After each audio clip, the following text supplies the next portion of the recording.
En aquel año de 1918. Europa se desmoronaba entre el humo y el fuego de la Primera Guerra Mundial. En el frente occidental, los soldados abrían profundas trincheras para poder resistir. En el este los ataques se sucedían sin descanso, uno tras otro. Toda la atención del mundo se concentraba en aquellas batallas empapadas de sangre. Pero justo entonces, en un campamento militar de Estados Unidos, apareció una amenaza nueva.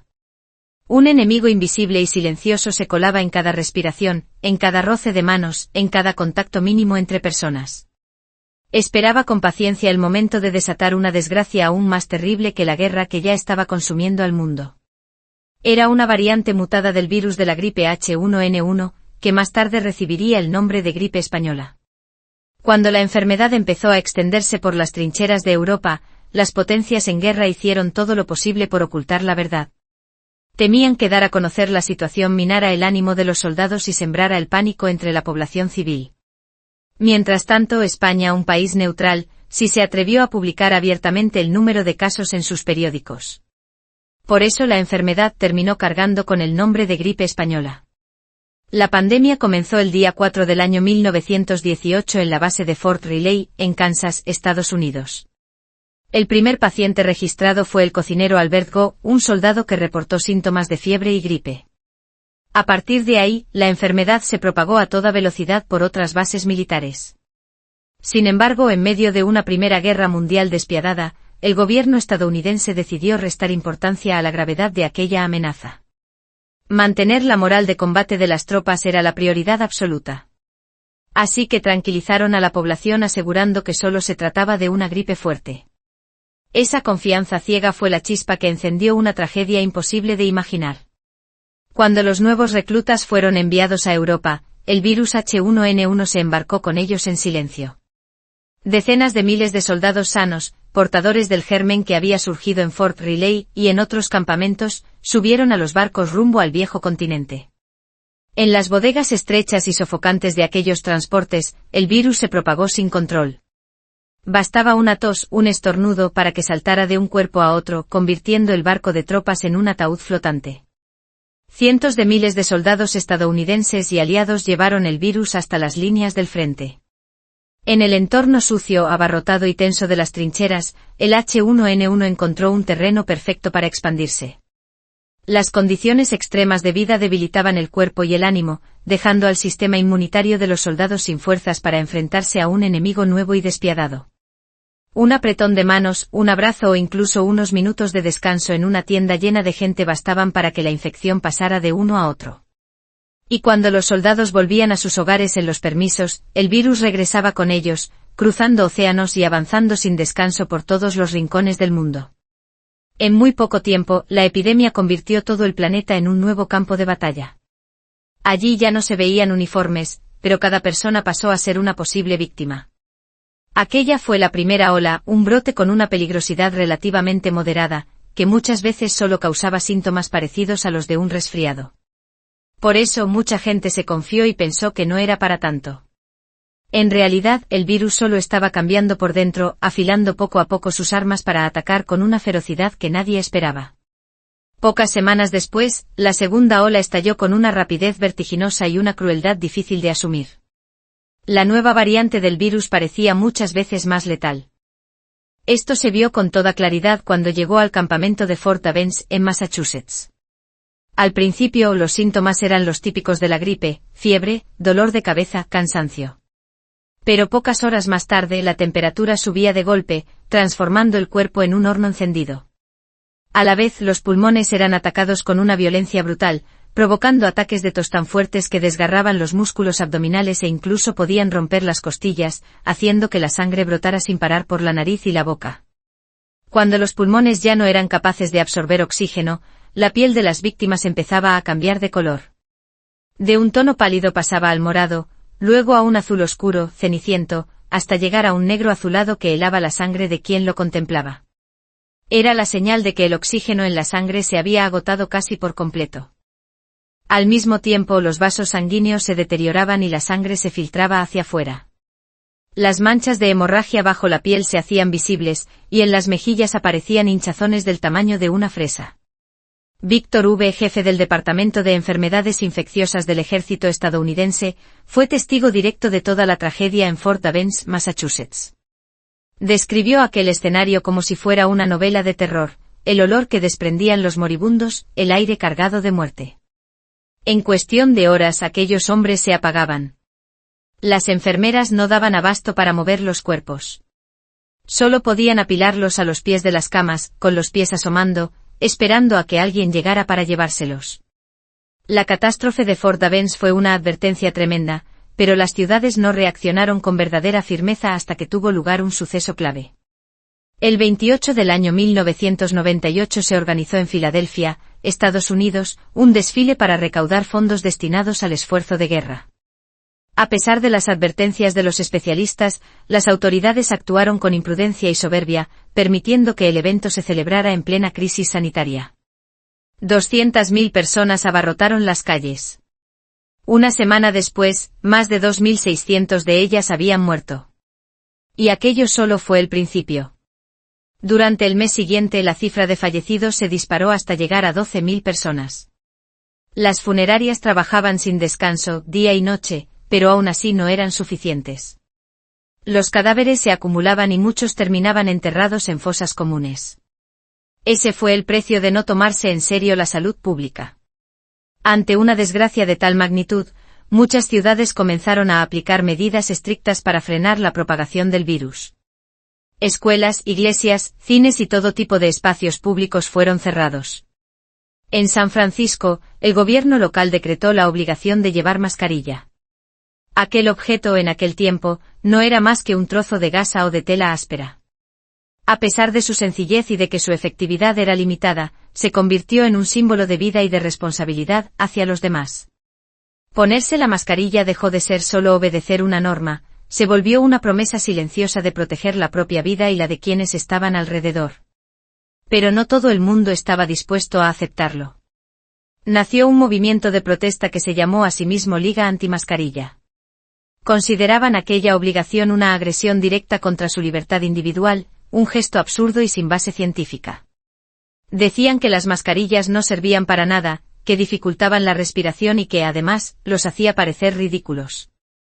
Los miembros de la Liga organizaron manifestaciones masivas, desafiando abiertamente a las autoridades. A pesar de las multas de $5 o de la amenaza de 10 días de cárcel, muchos insistieron en negarse a cubrirse el rostro en público y estaban dispuestos a enfrentarse tanto a la policía como al personal sanitario. La desconfianza y la ligereza ante el peligro no eran exclusivas de Estados Unidos. En otros países también se ponían en duda las medidas sanitarias. En ciertos periódicos europeos, sobre todo en París, se ridiculizaban las restricciones más duras, tratándolas como exageradas e innecesarias. Esta actitud mostraba hasta qué punto las diferencias culturales y de pensamiento podían convertirse en barreras que complicaban la cooperación internacional. Incluso ante un enemigo común, la muerte, la humanidad seguía dividida por sus ideas. Sin embargo, hacia finales del año 198 ocurrió algo inesperado. Igual que había llegado, la segunda ola empezó a apagarse de repente. El número de contagios y fallecimientos cayó con fuerza. Las órdenes de confinamiento y la obligación de llevar mascarilla se levantaron poco a poco. Después de meses de miedo y de duelo, la gente se aferró con desesperación a la idea de que la pesadilla, por fin, había terminado. Los expertos sanitarios, sin embargo, temían otra cosa. Sabían que lo más probable era que el virus no hubiera desaparecido del todo y que pudiera resurgir con fuerza, sobre todo cuando regresara el frío. Pero una población agotada y unas autoridades cansadas de imponer restricciones dejaron a un lado esas advertencias. Solo querían volver a la normalidad lo antes posible. Esa prisa por dar la pandemia por acabada generó una falsa sensación de seguridad que debilitó la vigilancia de todo el mundo. Las reuniones multitudinarias volvieron con facilidad. Ese comportamiento dio alas, aunque fuera de manera indirecta, al discurso de quienes habían formado parte de la Liga Antimascarilla. Empezaron a verse como vencedores, convencidos de que las medidas duras habían sido exageradas y que al final, la libertad individual había ganado la partida. Y tal como habían advertido los especialistas, la pandemia regresó casi de inmediato. En el año 99 tuvo lugar la tercera ola. No fue tan demoledora como la segunda, pero siguió provocando un daño profundo, sobre todo en las zonas que se habían librado de los dos brotes anteriores. Esta vez ni siquiera quienes ocupaban la cúspide del poder se libraron del ataque del virus. Un ejemplo fue el presidente en ejercicio de Estados Unidos, Woodrow Wilson. Woodrow Wilson enfermó en abril del año 19, mientras asistía a la Conferencia de Paz de París. En aquel momento crucial, cuando se decidía el futuro del mundo tras la Primera Guerra Mundial, el presidente quedó postrado en la cama, ardiendo con una fiebre de 39 grados y acosado por alucinaciones constantes. Los historiadores creen que la enfermedad afectó de manera grave a su capacidad de juicio y contribuyó a que cometiera errores durante la negociación del Tratado de Versalles, el acuerdo destinado a poner fin a la guerra en el plano legal y político. Las historias que acabamos de recordar muestran que la gripe española fue un enemigo verdaderamente aterrador. No distinguía entre ricos y pobres ni entre poderosos y humildes. Atacaba a todos por igual. Sin embargo, lo que la hizo tan devastadora no fue solo el virus en sí, sino el propio sistema inmunitario de las víctimas. Años después, los científicos pusieron nombre a ese fenómeno, tormenta de citocinas, una guerra interna librada dentro del cuerpo. Las citocinas son proteínas que actúan como mensajeras. En condiciones normales, extienden señales de alarma por todo el organismo para llamar a las defensas y luchar contra los invasores. Pero en aquella pandemia, el H1N1 logró engañar al sistema inmunitario. Consiguió que el organismo produjera citocinas de forma descontrolada, como si sonara una falsa alarma. En lugar de dirigirse contra el virus, las defensas se volvieron contra las células sanas. Los vasos sanguíneos de todo el cuerpo se dañaban, lo que provocaba hemorragias internas. La sangre se escapaba de los capilares y se acumulaba bajo la piel, formando hinchazones dolorosas. Cuando la presión era demasiado alta, esas burbujas estallaban. Aquella destrucción despiadada explica por qué los jóvenes fuertes caían más rápido que los ancianos frágiles. Cuando el propio muro defensivo se convierte en atacante, su poder de destrucción supera con mucho al de un sistema inmunitario debilitado. Muchos soldados en plena forma murieron en el frente apenas 48 horas después de notar los primeros síntomas. Ante la gravedad de la situación, los médicos intentaron todas las opciones que conocían. Recetaron aspirina, un analgésico y antipirético muy extendido en aquella época. Las dosis llegaban a ser de hasta 30 gramos al día, unas 8 veces más que el máximo recomendado en la actualidad, que ronda los 4 gramos. No tuvieron en cuenta que una cantidad tan alta podía desencadenar consecuencias terribles. El salicilato dañaba el hígado de forma grave y provocaba hemorragias internas, una complicación mortal. Ese cuadro extraño pero letal, más tarde recibiría el nombre de síndrome de Reye. Da la impresión de que los médicos de entonces desconocían por completo ese efecto secundario. Sin saberlo, aceleraron la muerte de muchos pacientes más de lo que lo hacía la propia infección. Sin tratamiento específico y sin vacuna, la humanidad cayó en el pánico. Empezaron a aparecer métodos de curación irracionales y, en algunos casos, crueles. Algunos médicos, valientes a su manera, recurrieron a la sangría. Aquella técnica antigua se apoyaba en una visión arcaica de la medicina, según la cual la enfermedad se debía a una sangre impura. Creían que extraer una parte de la sangre serviría para expulsar el mal. En la práctica, solo conseguían debilitar aún más a los enfermos. De forma parecida, se extendió la terapia de baño de vapor. Se suponía que el virus no podía sobrevivir a temperaturas altas. Encerraban a los pacientes en habitaciones saturadas de calor. Pero el virus no desaparecía. Era el cuerpo del enfermo el que soportaba todo el daño. La deshidratación se volvía extrema, la temperatura corporal se disparaba y las complicaciones se sucedían hasta provocar una muerte todavía más rápida. Otros recurrieron a purgantes, grandes cantidades de alcohol o incluso resina de pino. Nada de eso mejoraba la situación. Los laxantes provocaban pérdidas de agua y minerales. El alcohol hundía aún más el sistema inmunitario. Y la resina era un veneno capaz de destrozar directamente los órganos internos. En resumen, todas estas prácticas sin sentido reflejaban la impotencia total de la medicina ante un enemigo desconocido. No solo los médicos de hospital, también los científicos de laboratorio estaban completamente desorientados. Pasaban años intentando identificar al culpable, cultivando gérmenes a partir de sangre y esputos. Pero todos sus intentos fracasaban. No lograban encontrar ninguna bacteria responsable, porque el verdadero agresor era un virus, muchísimo más pequeño e invisible para los instrumentos de la época. En aquellos años, la idea de virus era todavía confusa. Los microscopios ópticos disponibles no tenían suficiente resolución para distinguir algo tan diminuto. Esa era la realidad más cruel: la humanidad se encontraba atrapada en una matanza sin siquiera saber contra qué luchaba. Con una cifra estimada de entre 50 y 100 millones de muertos, la gripe española se convirtió en una de las tragedias sanitarias más terribles de la historia.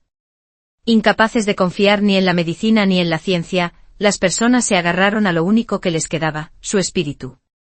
El valor humano tomó forma en las enfermeras que trabajaban hasta caer rendidas. Cuidaban a los pacientes con una entrega absoluta, los consolaban, los acompañaban en sus últimos instantes. Algunas se desplomaban en el suelo, dormían unos minutos donde podían y después se levantaban de nuevo para seguir luchando. En medio de la oscuridad de la muerte, la humanidad se transformó en la última luz. Ese heroísmo se vio con especial fuerza en la historia de la isla de Sao. Allí una comunidad que nunca había tenido contacto con la enfermedad fue golpeada de repente por el virus. Cuando un barco con personas contagiadas atracó en la isla, prácticamente toda la población terminó infectada. Sin defensas naturales, la muerte se volvió inevitable. Lo más sobrecogedor fue que nadie abandonó a los suyos. Todos sabían que quedarse al lado de los enfermos significaba poner en riesgo su propia vida. Aún así, decidieron permanecer. Una madre apretaba la mano de su hijo. Un padre abrazaba a su hija. Los hermanos se juntaban para afrontar juntos el final. Preferían morir junto a quienes amaban antes que vivir una existencia solitaria y cobarde. No fue un sacrificio vacío, sino la prueba más clara del amor, del valor y de la dignidad humana frente a la última frontera. Además de estas escenas llenas de emoción, la humanidad también se defendió del enemigo invisible con otra arma: la solidaridad. Cuando quedó claro que la ciencia no podía salvarlos, muchas ciudades volvieron a medidas sanitarias sencillas, casi primitivas, pero eficaces. Se cerraron los espacios públicos, se impusieron cuarentenas y confinamientos. Las personas resistieron como pudieron, utilizando todos los recursos a su alcance. Destacó la labor de la Cruz Roja estadounidense y de muchas asociaciones civiles. Numerosos voluntarios arriesgaron su propia seguridad y llamaron a las puertas de las casas donde había enfermos. Cocinaban sopa, preparaban medicación, limpiaban los hogares. Algunos ayudaban a lavar y alimentar a quienes ya no podían moverse. Cuando era necesario, trasladaban a los pacientes a hospitales de campaña montados de forma improvisada en centros comunitarios. Otros grupos asumieron el trabajo más silencioso y duro: recoger y enterrar los cuerpos sin nombre, aquellos a los que nadie reclamaba. Aún así, por mucho que se esforzara la humanidad, ese sacrificio no fue el motivo principal que puso fin a la pandemia. Igual que había comenzado, la enfermedad empezó a retirarse envuelta en un cierto misterio. Un día, las cifras de contagios y muertes empezaron a disminuir de manera clara. Hicieron falta muchos años de estudio para que los científicos llegaran a una conclusión tan amarga como inevitable. La pandemia no fue vencida por un medicamento milagroso ni por una vacuna, sino porque el virus se quedó sin combustible. Tras arrasar y arrebatar la vida a decenas de millones de personas, la cepa H1N1 había levantado sin querer una gran barrera de inmunidad en la población mundial. Demasiadas personas se habían infectado y sobrevivido, o habían estado expuestas al virus y desarrollado defensas. El germen dejó de encontrar con facilidad cuerpos vulnerables. Los expertos también creen que el virus fue cambiando con el tiempo y se volvió menos agresivo. En cierto sentido, respondía a una ley natural: un patógeno demasiado letal mata a su huésped tan rápido que se queda sin oportunidad de seguir propagándose. Por eso aquella cepa no desapareció del todo. Simplemente quedó adormecida, transformada en la gripe estacional que todavía hoy nos visita cada año. Esa victoria tiene el regusto amargo del luto.